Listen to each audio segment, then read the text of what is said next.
Hello friends. आज मैं आपको बहुत ही मज़ेदार स्टोरी बताने जा रही हूँ जिसका नाम है मनुष्य की कीमत। लोहे की दुकान में अपने पिता के साथ काम कर रहे एक बालक ने अचानक ही अपने पिता से पूछा, पिताजी, इस दुनिया में मनुष्य की कीमत क्या होती है?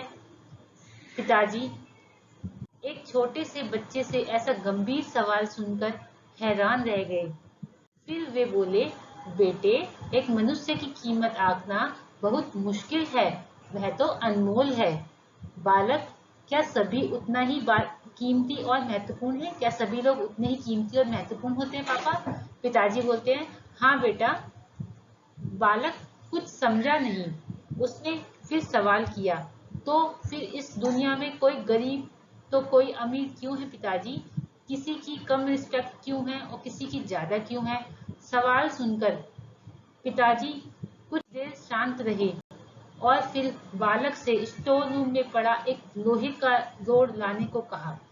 रोड लाते ही पिताजी ने पूछा, इसकी क्या कीमत होगी बेटा? बालक बोलता है, पिताजी 200 रुपए।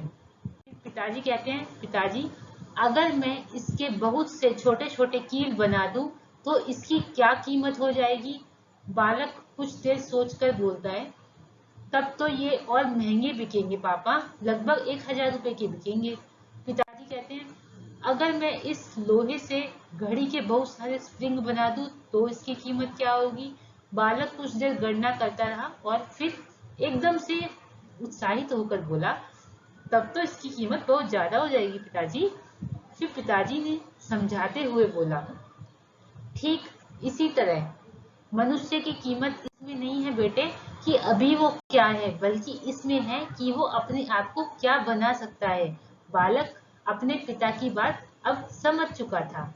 तो फ्रेंड्स, अक्सर हम अपनी सही कीमत आंकने में गलती कर देते हैं। हम अपनी प्रेजेंट स्टेटस को देखकर अपने आप को वैल्यू लेस समझने लगते हैं, लेकिन हम में हमेशा अथा शक्ति होती है, मतलब बहुत शक्ति होती है। हमारा जीवन हमेशा संभावनाओं परिस्थितियों से भरा होता है।